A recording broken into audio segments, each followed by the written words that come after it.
Elderly black CEO denied a room in her own hotel. She makes them regret it instantly. The crystal chandelier in the Vance Hotel shimmered, casting a kaleidoscope of light across the marble lobby.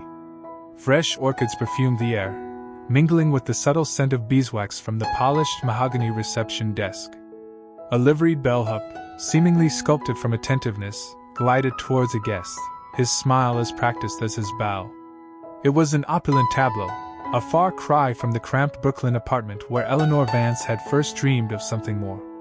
Eleanor sat in her office, high above the glittering city, a fortress of glass and steel reflecting the setting sun. Her silver hair, impeccably coiffed, framed a face etched with the map of a life well lived.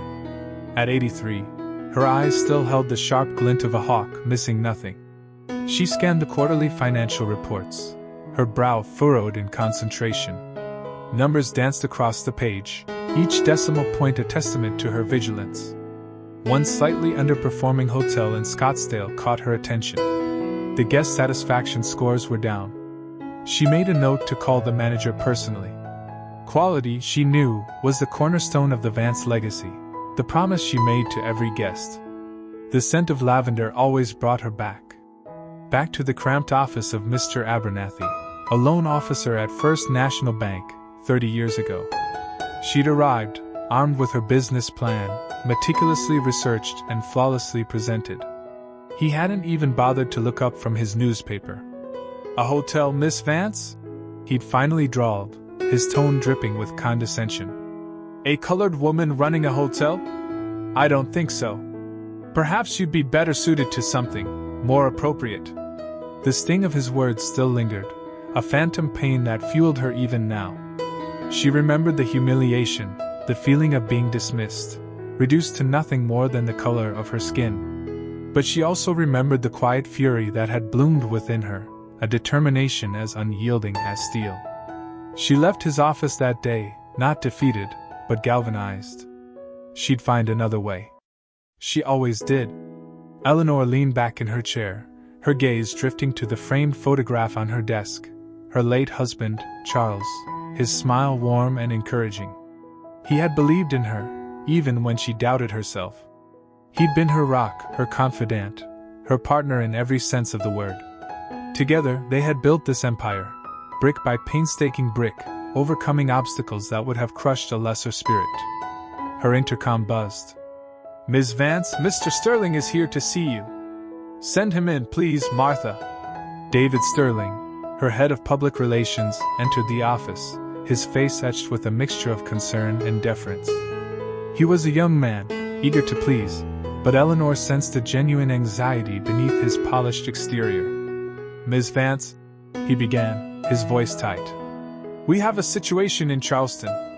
Eleanor raised an eyebrow, her silence prompting him to continue. "It seems there's been an incident at the hotel. A guest was denied a room." The air in the room seemed to thicken. Eleanor's gaze sharpened, her eyes like chips of flint.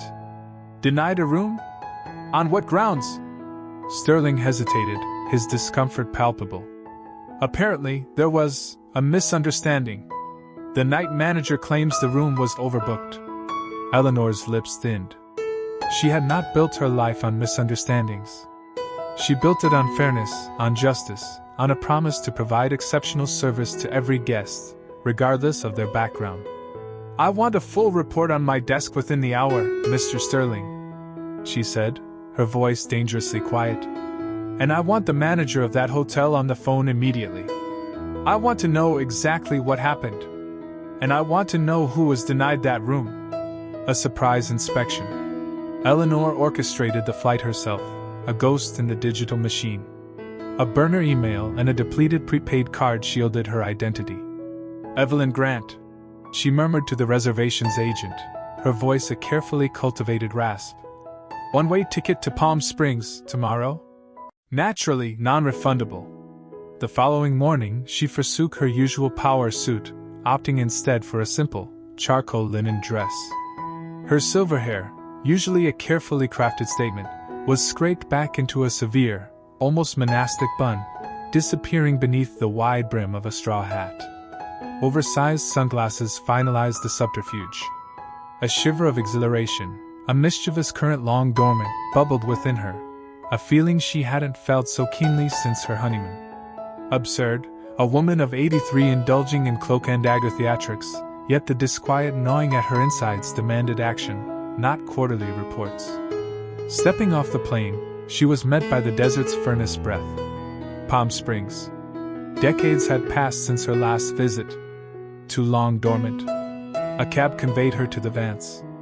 Approaching her destination, she leaned forward, her gaze dissecting the building's facade. The bougainvillea, a riot of color, looked vigorous enough, but the paint, a subtle flaking around the window casements. A minor infraction, easily remedied, yet undeniably telling. She settled the fare with the driver, then crossed the road, pausing to assess the valet station. The attendants, engrossed in their glowing screens, seemed lost in another world. One, noticing her, straightened with visible reluctance, offering a perfunctory wave. A far cry from the sharp, anticipatory service she prized. Taking a deliberate breath, Eleanor entered through the revolving doors. The lobby offered a cool sanctuary from the arid air. A whisper of jasmine, her signature scent, permeated the space, though it seemed attenuated, diluted. The front desk attendant, sporting vibrant pink hair and a constellation of piercings, barely registered Eleanor's approach. "Checking in," Eleanor croaked, her voice still roughened. "Reservation under Grant." The attendant's fingers danced across the keyboard, her expression devoid of warmth. Grant, negative. Nothing registered under that name." Eleanor suppressed the urge to correct her. This was the crux of the matter, wasn't it? To experience the hotel as an anonymous guest. "Perhaps another look?" "Evelyn Grant. Arrival today." The clerk emitted an exaggerated sigh, finally granting eye contact. There was no flicker of recognition, no hint of genuine hospitality, merely a thinly veiled impatience. "Ma'am, if it isn't in the system." Eleanor's spirit plummeted. This was more profound than peeling paint or inattentive staff. It was the insidious decay of standards, the creeping tendrils of indifference. The Vance, her Vance, had always been synonymous with impeccable service, anticipating every whim, treating each guest as royalty. Had her grip faltered? Had she become so fixated on profit margins that she'd overlooked the rot taking hold? The realization was a jolt, an icy blade twisting in her chest. She required a more comprehensive assessment, to gauge the full extent of the degradation. This was no longer merely an unannounced inspection, it was a rescue operation. Denied entry. Eleanor Vance adjusted the strap of her worn leather satchel, the scent of lavender and old paper rising to meet her nose. The lobby of the Grandview gleamed, a monument to her life's work, though today it felt more like a gauntlet. She smoothed the wrinkles from her linen pants, a comfortable choice for a long drive, and approached the front desk. A young man with gelled hair and a name tag that read, Chad Sterling, barely glanced up from his computer screen. "Checking in," Eleanor announced, placing her reservation confirmation on the polished counter. Chad finally deigned to look at her, his gaze lingering a moment too long on her casual attire. A flicker of something dismissive crossed his face before he plastered on a practiced smile. "Name? Eleanor Vance." He tapped away at the keyboard, the rhythmic clicking echoing in the otherwise silent lobby. Vance? I'm not seeing a reservation under that name." Eleanor's spine straightened. "That's impossible. I booked it myself, directly through the hotel's website. Confirmation number is right there." She pointed to the printed sheet. Chad picked up the paper, his eyes scanning the details without actually registering them, Eleanor suspected. "Ah, yes, I see it. Unfortunately, Ms. Vance, we seem to be experiencing a slight overbooking situation. We have no rooms available at this time." Eleanor felt a prickle of unease. "Overbooked? But I have a confirmed reservation. I made it weeks ago." She remembered clicking the confirmation button, the surge of satisfaction at securing a room in her own establishment. Now, the memory felt like a cruel joke. "Things happen," Chad said, his tone dismissive. "Sometimes reservations get lost in the system. It's unfortunate." He offered a tight-lipped smile that didn't reach his eyes. "We can offer you a voucher for a future stay." "A voucher?" Eleanor repeated, her voice dangerously soft. The subtle scent of lemon polish and expensive carpet usually calmed her, but today it only fueled her growing suspicion. She leaned closer to the desk, her eyes locking onto Chad's. "Are you telling me that in a hotel with 200 rooms, not a single one is available?" Chad shifted uncomfortably. "Well, technically we have a few suites left, but those are reserved for preferred guests." He subtly adjusted his tie, a nervous tick. "Preferred guests?"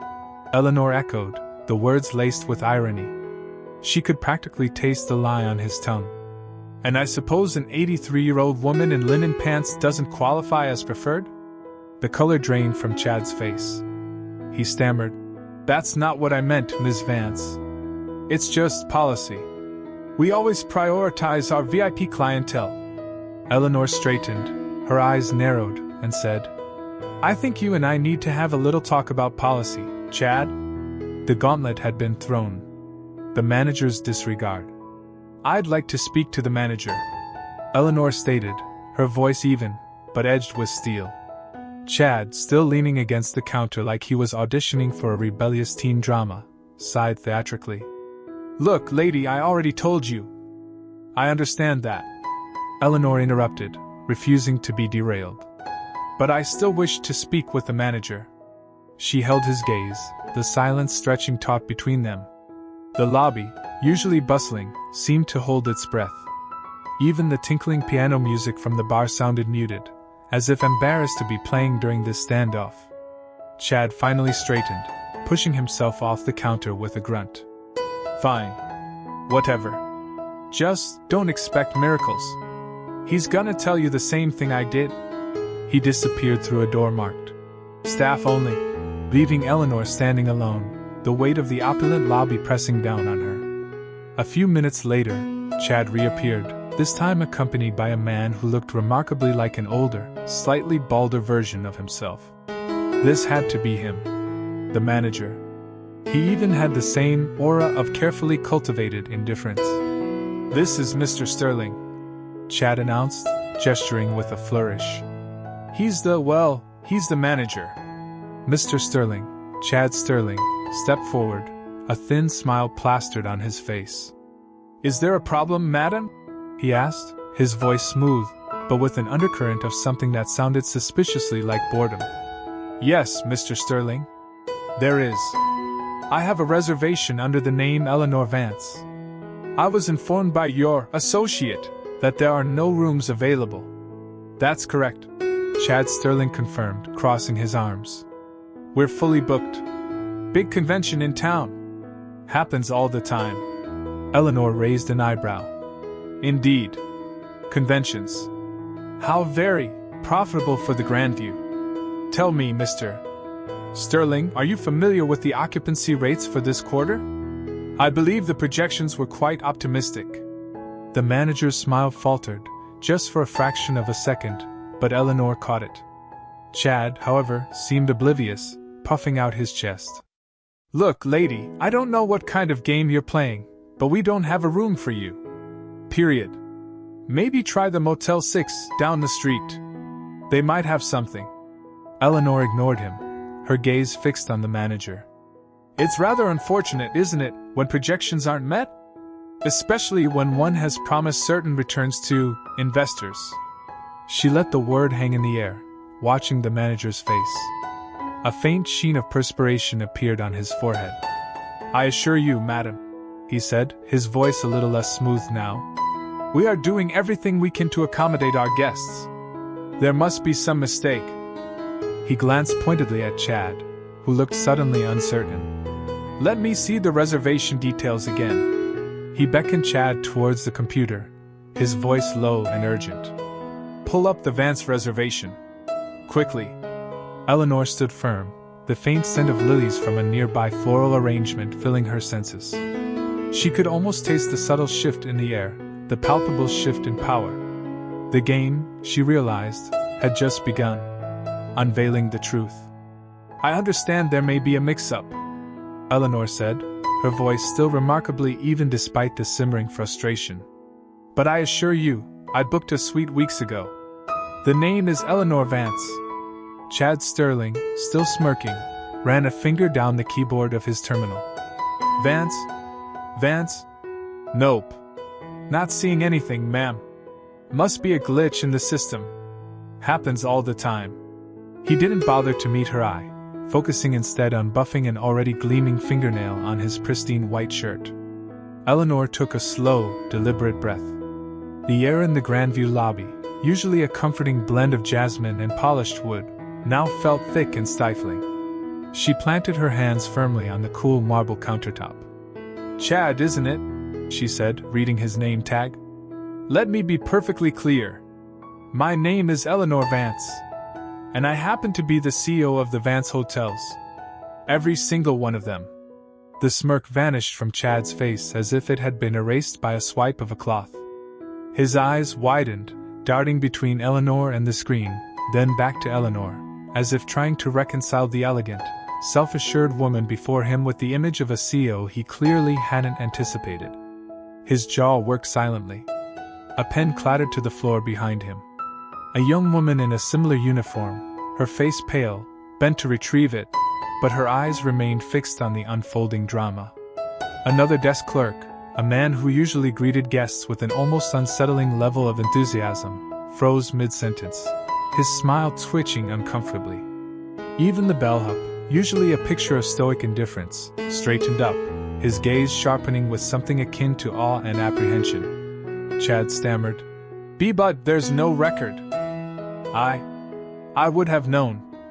He swiveled in his chair, attempting to catch the eye of someone, anyone, who could offer a lifeline. The silence from his colleagues was deafening. Eleanor didn't raise her voice, but the quiet authority in her tone cut through the stunned silence like a knife. "Perhaps you should check again, Chad.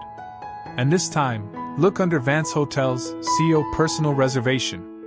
Or perhaps ask your manager. I'm certain Mr. Davies would be able to locate my booking without any difficulty." Panic was now blooming on Chad's face, replacing the arrogance with a raw, almost childlike fear. He fumbled with the keyboard, fingers flying across the keys in a desperate attempt to rectify his monumental blunder. The clatter of the keys was the only sound in the lobby, a frantic counterpoint to the heavy silence. He mumbled something about the system being down for maintenance, a feeble excuse that hung in the air, limp and unconvincing. Eleanor simply waited, her gaze unwavering, her expression unreadable. The jasmine scent, she noticed, suddenly seemed much stronger, almost cloying. She wondered if she would ever truly relax in a Vance hotel again. A chance for amends. Miss Vance?" Chad stammered, his face the color of a poorly mixed margarita. He nearly tripped over the plush, burgundy carpet as he rushed from behind the desk, a stack of papers fluttering from his trembling hands. I am so sorry. I had no idea. Please let me make this right." Eleanor watched him, her expression a carefully constructed mask of polite indifference. The bellhops, who had previously ignored her, now stood rigidly at attention, their eyes wide with a mixture of fear and fascination. The lobby, usually a cacophony of chattering guests and clinking glasses, was eerily silent. "Right?" she echoed, her voice low and even. "How exactly do you propose to do that, Mr. Sterling? Offer me the presidential suite? A lifetime supply of complimentary breakfast pastries?" The sarcasm dripped like icicles. He wrung his hands, his earlier swagger completely evaporated. "We have a lovely suite on the top floor, recently renovated. Unobstructed ocean views, anything you desire, Ms. Vance. Complimentary spa treatments, private dining. It's yours, with my sincerest apologies." Eleanor raised an eyebrow, a flicker of genuine amusement momentarily softening her gaze. "So now that you know who I am, suddenly the rules don't apply? Suddenly a room that wasn't available moments ago magically materializes? How convenient." She could practically smell the desperation radiating from him, the pungent scent of fear mixed with cheap cologne. He was a pathetic sight, this young man scrambling to repair the damage he had so carelessly inflicted. "It was a mistake, Miss Vance," he pleaded, his voice cracking. "A terrible, awful mistake. I swear I would never." "Never what, Mr. Sterling?" Eleanor interrupted, her voice steel. "Never treat a CEO with disrespect? Or never treat me with disrespect? Because I assure you, the distinction is not lost on me." She turned away from his pathetic display, her gaze sweeping across the opulent lobby. The crystal chandeliers, the imported marble, the carefully curated artwork, all of it felt hollow, tainted by the blatant prejudice she had just experienced. "Keep your suite, Mr. Sterling," she said without looking back. "I wouldn't want to inconvenience anyone else who might actually need a room. And as for your apology, consider it rejected." Eleanor walked towards the revolving doors, the automatic mechanism whirring to life as she approached. The warm Miami air hit her face, a welcome change from the manufactured atmosphere inside. As she stepped onto the sun-drenched sidewalk, a plan began to solidify in her mind. This wasn't just about Chad Sterling. This was about a systemic problem, a deeply ingrained bias that permeated every level of her company. And she, Eleanor Vance, was going to dismantle it, brick by agonizing brick. The superficial niceties, the fleeting gestures of appeasement, they were meaningless. What was needed was real change, a fundamental shift in attitude and practice. She hailed a taxi, her mind already racing with strategies and initiatives. Audits, training programs, anonymous surveys, the possibilities were endless. She would start with the Sterling Grand, of course, but this was just the beginning. Every Vance hotel, from the smallest boutique inn to the grandest resort, would be held accountable. The time for polite suggestions and gentle nudges was over. This was war. Justice served. Eleanor surveyed the gathered faces. Housekeeping, front desk, kitchen staff, even a few bleary-eyed engineers, they all stood shoulder to shoulder in the hotel's grand ballroom, usually reserved for weddings and galas. The air hummed with nervous energy. Chad, looking like a cornered rat, hovered near the back, his bespoke suit crumpled, his face a sickly shade of green. He hadn't stopped pleading since she'd rejected his initial groveling apology in her suite. "Good morning," Eleanor began, her voice resonating through the silent room, amplified subtly by the hidden sound system. "I called you here today because something happened yesterday that cannot, and will not, be tolerated at Vance Hotels." She paused, letting her words sink in. "Yesterday, I, as the CEO and majority shareholder, was denied a room in this very hotel. Not because we were fully booked, but because of the color of my skin." A collective gasp rippled through the room. Maria, usually so composed behind the front desk, covered her mouth with a trembling hand. Eleanor continued, her gaze sweeping over them. "Chad Sterling, our general manager, made that decision. He allowed his prejudice to dictate his actions, forgetting the values this company was built on: respect, inclusivity, and above all, service to all our guests." Chad flinched as all eyes turned to him. He tried to speak, a strangled, "Eleanor, But she cut him off with a sharp wave of her hand. "Silence, Mr. Sterling. Your actions speak louder than any hollow apology. At Vance Hotels, we celebrate diversity. We embrace different cultures and backgrounds. We do not discriminate." Eleanor's voice gained power. "Therefore, effective immediately, Mr. Sterling is relieved of his duties. His actions are a stain on our reputation, and they will not be swept under the rug." A murmur spread through the crowd. Some looked shocked, others relieved. Eleanor raised her hand again for silence. "Furthermore," she continued, "we will be implementing mandatory diversity and inclusion training for all staff, from the executive level to the newest recruit. This training will be ongoing, not a one-time event. We will also be reviewing and revising our hiring practices to ensure they are fair and equitable." Eleanor stepped down from the small platform, her gaze locking onto Maria. "Maria Rodriguez," she said, her voice softening slightly. "You have consistently demonstrated exceptional dedication, professionalism, and a genuine commitment to our guests. You are a valuable asset to this hotel, And you deserve recognition. Maria looked up, startled. Her eyes widened as Eleanor walked towards her. Therefore, Eleanor announced, her voice booming once more, I am pleased to announce the immediate promotion of Maria Rodriguez to assistant manager. I have full confidence in her ability to uphold the values of Vance Hotels and to lead with integrity and compassion. A ripple of applause erupted, growing into a thunderous ovation. Maria's face flushed crimson. Tears welled in her eyes as she stammered. I don't know what to say, Ms. Vance. Thank you. Thank you so much. Chad, seeing his career implode, tried to push through the crowd towards Eleanor, but two burly security guards, previously unnoticed, stepped forward, blocking his path. He was effectively trapped, a pariah in the very hotel he thought he controlled.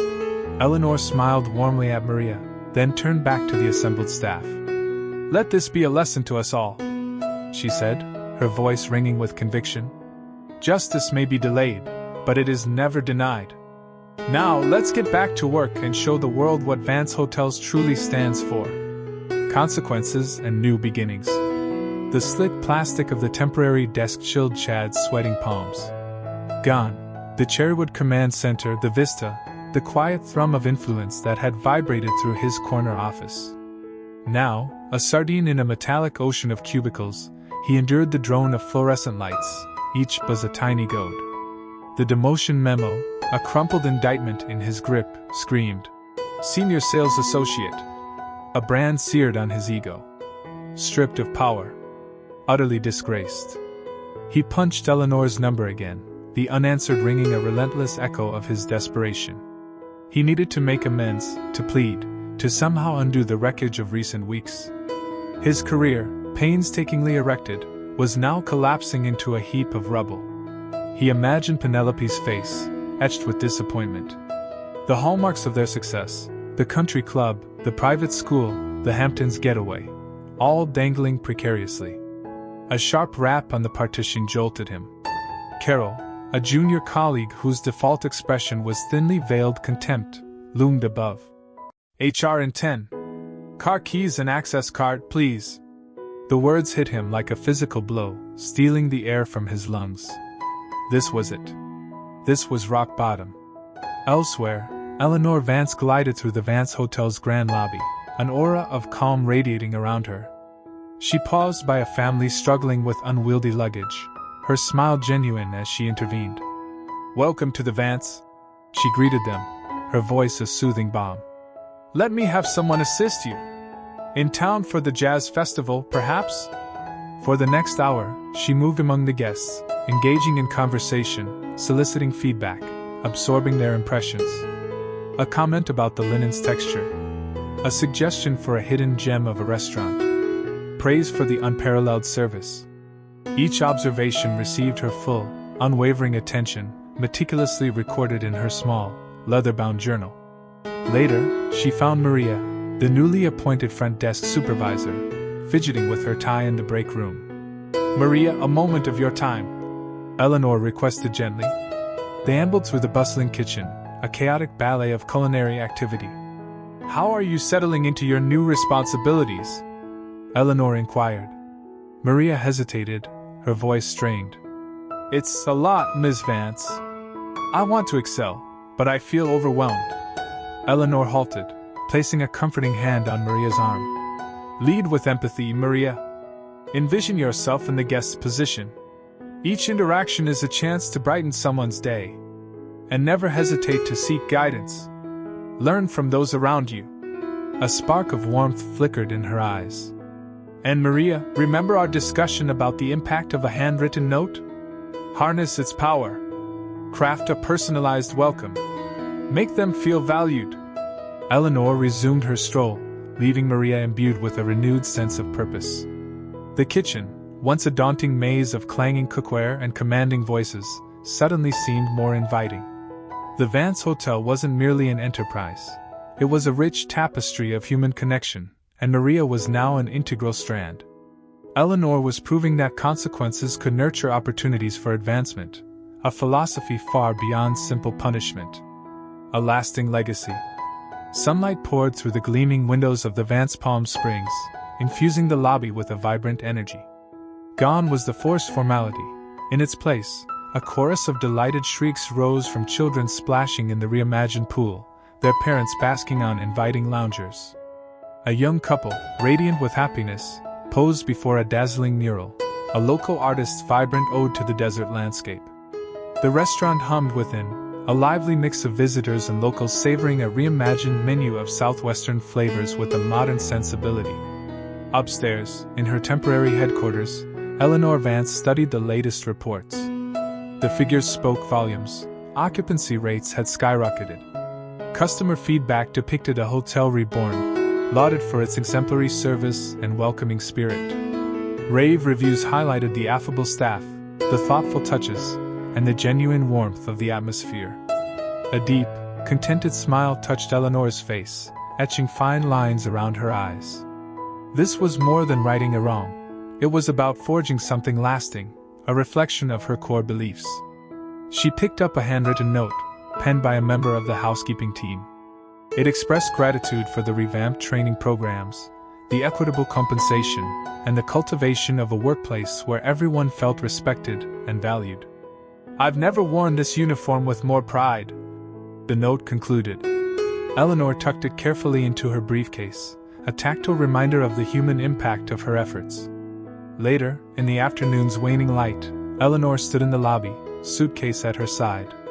Javier, the newly appointed general manager, approached, his face a canvas of gratitude. "Ms. Vance," he began, emotion lacing his voice. "Words can't express my thanks.